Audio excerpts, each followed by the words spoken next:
ছাত্র আন্দোলন আমরাও করেছিলাম, কিন্তু এরকম পরিস্থিতি কোনোদিন তৈরি হয়নি। রাজ্যের মন্ত্রী যাবেন, তাকে এভাবে হেনস্থা করা হবে। ছাত্রদের বোঝা উচিত, মন্ত্রীর অসীম ধৈর্য, আহত ছাত্রের পরিবারের সঙ্গে যোগাযোগ করেছেন মন্ত্রী, তার দৃষ্টিভঙ্গির প্রশংসা করব। প্রতিক্রিয়া বিধানসভার অধ্যক্ষ বিমান বন্দ্যোপাধ্যায়। ছাত্র আমরাও ছিলাম, ম্যাডাম তো ছাত্র আন্দোলন অনেকদিন নেতৃত্ব দিয়েছেন, আমরাও দেখেছি, কিন্তু এইরকম একটা পরিস্থিতি কোনোদিন তৈরি হয়নি আজ পর্যন্ত। খুবই দুর্ভাগ্যজনক। একজন মাননীয় মন্ত্রী যাবেন, তাকে এভাবে হেনস্থা করা হয়। ছাত্রদের বোঝা উচিত তারা কোন জায়গায় তারা যাচ্ছেন। তবু মাননীয় মন্ত্রীর আমি বলবো অসীম ধৈর্য এবং যেভাবে সহানুভূতির সঙ্গে এই পুরো ঘটনাটা উনি দেখেছেন, বিশেষ করে যে ছেলেটি আহত হয়েছিল সেই ব্যাপারে তাদের বাড়ির সঙ্গে যোগাযোগ করা যেভাবে করেছেন, আমি তো বলবো এটা তার দৃষ্টিভঙ্গির প্রশংসাই করতে হয়। হাইকোর্ট বলে দিয়েছেন, হাইকোর্টের উপর আমি কোনো কথা বলতে চাই না। কোর্ট বলেছেন, করেছে, এফআইআর করেছে, তো কী হবে। কেন্দ্রীয় শিক্ষা প্রতিমন্ত্রী সুকান্ত মজুমদার বলেছেন, যাদবপুরে অচলাবস্থা পরিকল্পনা করে তৈরি করা হয়েছে। ব্রাত্য বসু এতদিন ধরে শিক্ষামন্ত্রী রয়েছেন, ভোটের আগে যাদবপুরে যাওয়ার কেন প্রয়োজন হলো? বাম তৃণমূল কংগ্রেসের পিঠ চুলকে দেওয়ার প্রতিযোগিতা চলছে। বামেদের শক্তিশালী করতে রাজনৈতিক কৌশল, বামেদের জাগানোর চেষ্টা চলছে যাতে হিন্দু ভোট কাটতে পারে। আক্রমণ সুকান্ত মজুমদার।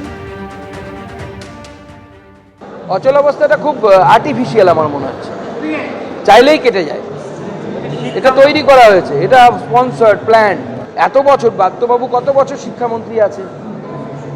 3 বছরের বেশি হয়ে গেছে।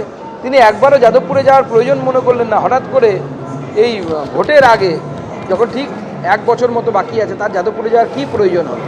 বাম এবং তার সাথে তৃণমূল, এদের নিজেদের পরস্পরের পিঠ চুলকে দেওয়ার প্রতিযোগিতা চলছে। বামেদের পিঠ চুলকে দেবে তৃণমূল, আর তৃণমূলের পিঠ চুলকে দেবে বামপন্থী। এটা রাজনৈতিক কৌশল, purely it's a political agenda, political planning.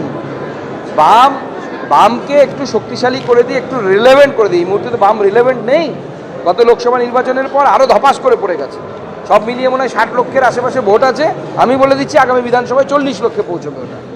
এবার বামেদেরকে এই উত্থান একটু তুলিয়ে দেওয়া হচ্ছে, জাগিয়ে দেওয়া হচ্ছে কুম্ভকর্ণের ঘুম থেকে, যাতে কিছু হিন্দু ভোট কাটতে পারে। কারণ জানেন মমতা বন্দ্যোপাধ্যায় যে হিন্দু ভোট যদি আর 4% কনসলিডেট হয়ে যায়, তাহলে পরে বিপদ।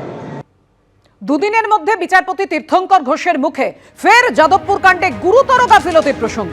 আবার বলছি, যাদবপুর কাণ্ডের সময় মন্ত্রী নিরাপত্তার ক্ষেত্রে গুরুতর গাফিলতি হয়েছে। এমন হয়নি যে প্রচুর লোক এসে মন্ত্রীর ওপর হামলা করেছে। ঘটনাস্থলে নিরাপত্তা রক্ষীর সংখ্যাও অপ্রতুল ছিল না।